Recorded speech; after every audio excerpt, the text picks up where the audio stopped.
harimatana.lk හරිමතනින් පටන් ගමු. ඔයාගේ ජීවිතේ හදාගන්න අදත් ඔයා ඇවිල්ලා තියෙන්නේ හරිම තැනට. සල්ලි ඉතුරු කරන්න බලාගෙන හරිම තැනට තමයි ඔයා අද ඇවිල්ලා ඉන්නේ. පොසත් අය කාටවත් නොකියන සල්ලි ඉතුරු කරන රහස් රීතියක් තියෙනවා. මේකට අපි කියනවා 50 30 20 කියලා. මහන්සි වෙලා හම්බ කරන සල්ලි වලට මොකද වෙන්නේ කියලා හිතා ගන්නවත් බෑ. මාසේ අන්තිමේට බලද්දි අතේ සතේ නැහැ. පොඩි ගාණක් හරි ඉතුරු කරන්න හැදුවත් කීයක්වත් අතේ ඉතුරු වෙන්නේ නැහැනේ.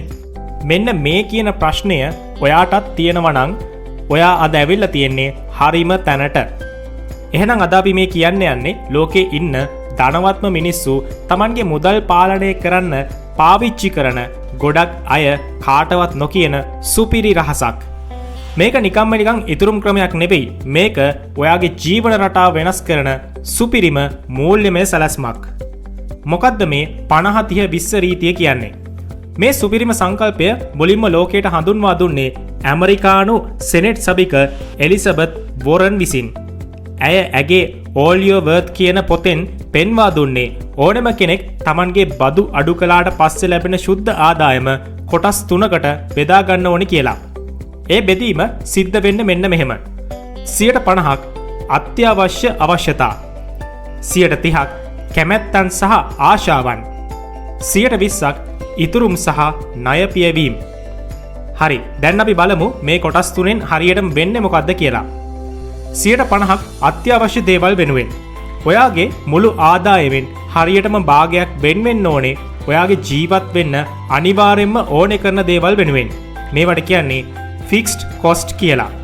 ඒ කියන්නේ මේ සල්ලි වියදම් නොකර ඔයාට ජීවත් වෙන්න බෑ. නිවාස කුලිය හෝ නිවාස ණය වාරික, එහෙම නැත්නම් ඉන්න තැනට යන වියදම, කෑම බීම, මේ කියන්නේ සුඛෝපභෝගී කෑම නෙවෙයි.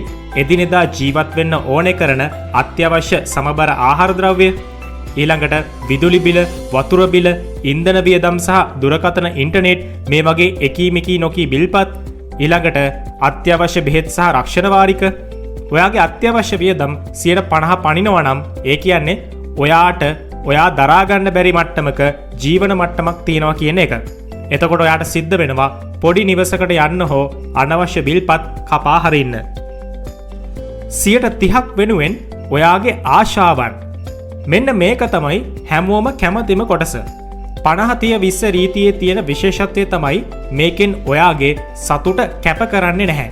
ඔයා කැමති දේවල් කරන්න, විනෝද වෙන්න මෙතන ඉඩක් තියෙනවා.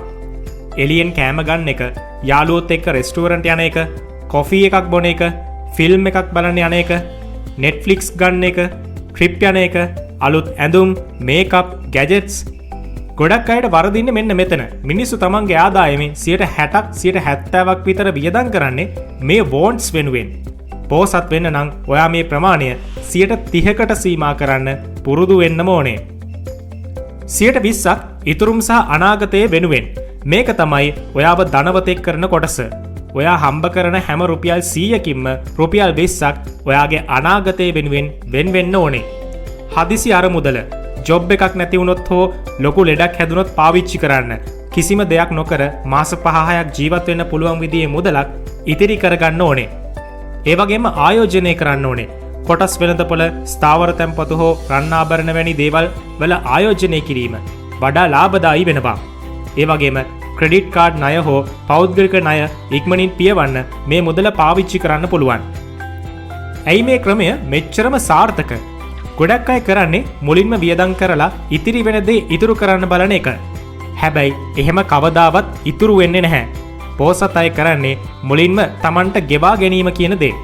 50-30-20 රීතියෙන් වෙන්නේ ඔයාට ඔයාගේ වියදම් ගැන පැහැදිලි චිත්‍රයක් ලැබෙනවා. අනවශ්‍ය දේවල් වලට නාස්ති වෙන සල්ලි ඉතුරු වෙනවා. කිසිම පීඩනයක් නැතුව හැම මාසෙම සැලකිය යුතු මුදලක් ඉතුරු වෙනවා. දැන් ඔයාට තියෙන ප්‍රශ්නයක් තමයි මේක ප්‍රායෝගිකව කරන්නේ කොහොමද? ස්ටෙප් බයි ස්ටෙප්. පියවර අංක 1. ඔයාගේ ශුද්ධ ආදායම ගණනය කරන්න. ඔයාගේ අතට ලැබෙන මුළු මුදල කීයද කියලා බලන්න. පියවර අංක 2. වියදම් වර්ගීකරණය කරන්න. පහුගිය මාස දෙකේ ඔයා වියදම් කරපු දේවල් ලයිස්තුවක් අරගෙන හොඳට හිතලා ඒවා අවශ්‍යතාද ආශාවන්ද කියලා වෙන් කරන්න.